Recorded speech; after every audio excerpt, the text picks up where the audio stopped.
Правда, все картинки у меня были про как бы мировой концепт.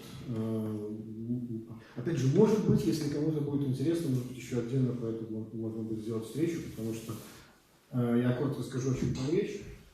Идея заключалась в том, что такого масштаба экономические кризисы, как кризис 2008 года, примерно по своим, как сказать, дисбалансам, которых он устранял, по последствиям было не совсем так, потому что немножко умнее уже был экономические власти. Он был сравним с Великой депрессией, и, в принципе, как правило, такие кризисы они приводят к очень серьезному перевороту вообще в экономической науке, теоретических построениях.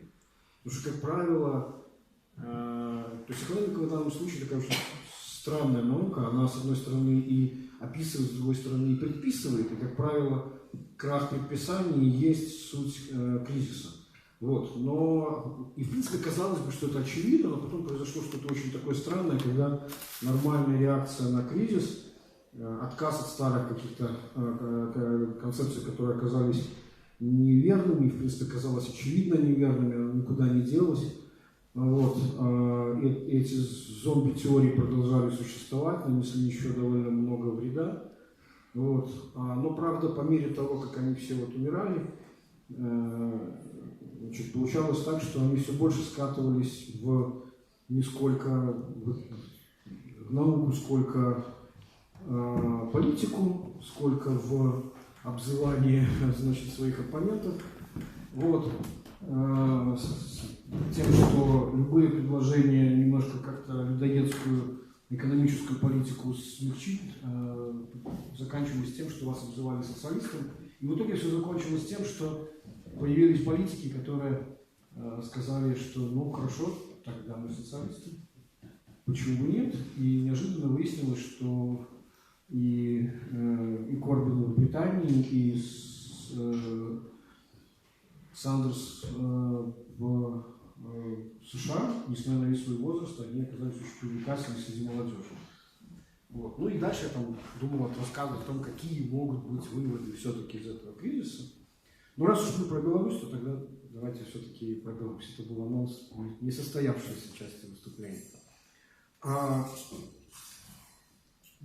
Дело в том, что у нас вообще с описанием того, что происходило в стране, длительное, очень длительное время, примерно где-то до 2012, может быть, чуть позже года, все было очень плохо, потому что, как сказать, существовало условно два лагеря,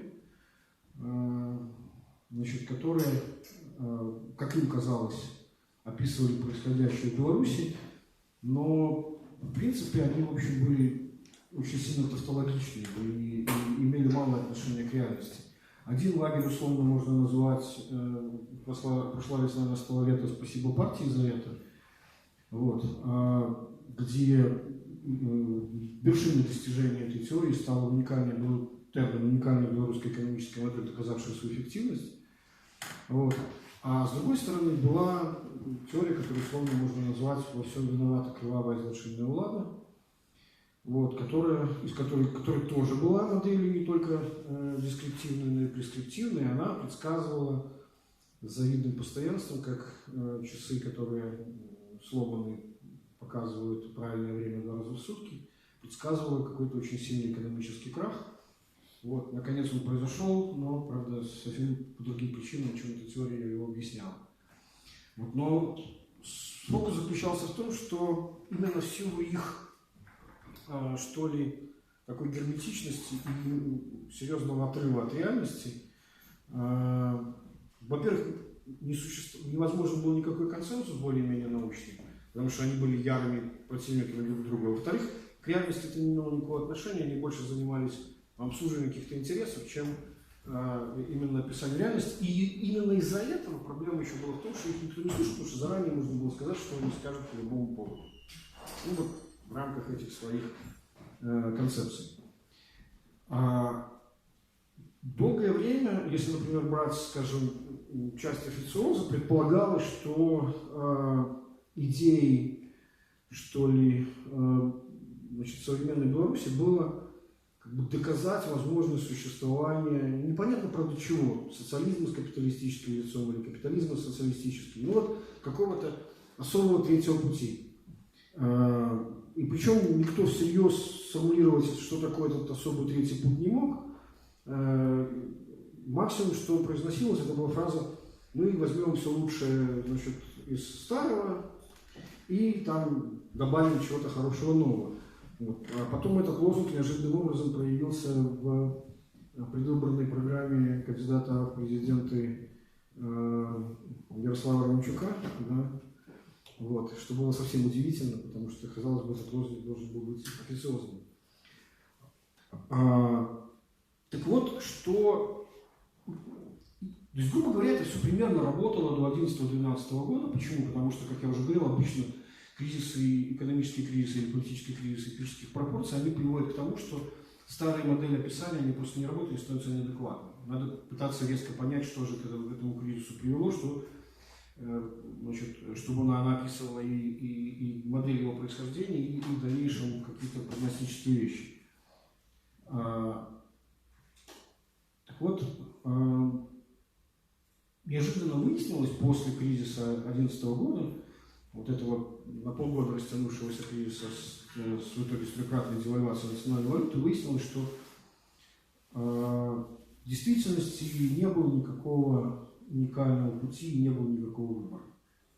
Что сутью выбора был на самом деле отказ от выбора. Потому что внезапно выяснилось, что за все время, пока мы власти наши рассказывали: посмотрите на соседей, вот посмотрите, там дикий капитализм, значит, в России, вот посмотрите, в Польше там бастуют шахтеры, значит, вот в Украине там коррупция, сейчас там война и так далее. А у нас как бы вот ничего этого нет, и поэтому у нас хорошо. Но по мере того, как они нас постепенно все опережали в экономическом развитии, я думаю, что еще год-другой и уже и Украина нас по объективным показателям опередит, потому что сейчас у них средняя зарплата $440, национальная валюта укрепляется, экономический рост идет быстрее, чем у нас, то есть еще немножко, и нам вообще не на кого будет показывать пальцем и говорить: смотрите, хоть кого-то мы лучше. Вот. И выяснилось, точнее, после этого кризиса, что все вопросы, которые встали, это были вопросы, на самом деле, нерешенные вопросы 90-х. Какая должна быть там доля и роль государственной собственности? Какая должна быть система социального обеспечения? Какая должна быть там, пенсионная система? То есть это все на самом деле вопросы, которые решали постсоветские страны после краха либо Берлинской стены, там, либо Советского Союза 91-х годов, а мы все это время ничего не делали, на самом деле. Вот. И получилось, что... И в этом, это, кстати, была большущая проблема, связанная с тем, что никто не мог... То есть у этого идеала сохранить что-то старое, добавить что-то новое, непонятно в каких пропорциях и из чего, была большущая проблема в том, что у него не было образа будущего. Никто не мог сказать, как это должно выглядеть. Ну, потому что невозможно... Кстати, это очень интересная тоже была бы тема для исследования, проследить, как постепенно все менее амбициозными становились слоганы президентской кампании, например, президента. Да? Значит, то есть, то там было за сильную процветающую Беларусь, потом постепенно, по мере того, как она становилась слабее и менее процветающей, эти эпитеты пропадали, и уже было просто за Беларусь, что в принципе вообще бессмысленно, ну, как бы, потому что, а кто против Беларуси, да? Ну, то есть это уже вообще не слоган. Вот. А какую уже определить вообще никак невозможно. Ну, есть еще сейчас другая версия этого слогана «Беларусь страна для жизни», но что тоже, в общем-то, лозунг, с которым невозможно спорить, потому что никто в здравом уме не скажет, что нет, она для смерти. Да? Вот. То есть у него не может быть противника у этого лозунга. Непонятно, против кого вы высказываетесь и что вы этим хотите сказать. Вот. И именно в отсутствии целевой функции и была большущая проблема того, что происходило. То есть выясняется, что никаких серьезных проактивных действий, то есть таких, что мы конструируем реальность, на самом деле не было. А были практически всегда реактивное действие на те или иные вызовы, неважно, политические, внешние, внутренние, экономические, еще какие-то. Значит, и это был вот такой набор ситуативных реакций, которые постепенно становились тканью политической и экономической жизни, и постепенно все как-то к ним привыкали. Вот. Я могу сказать, что, по-моему, единственная попытка была со стороны политологического сообщества описать как-то ситуацию в Беларуси. Это была работа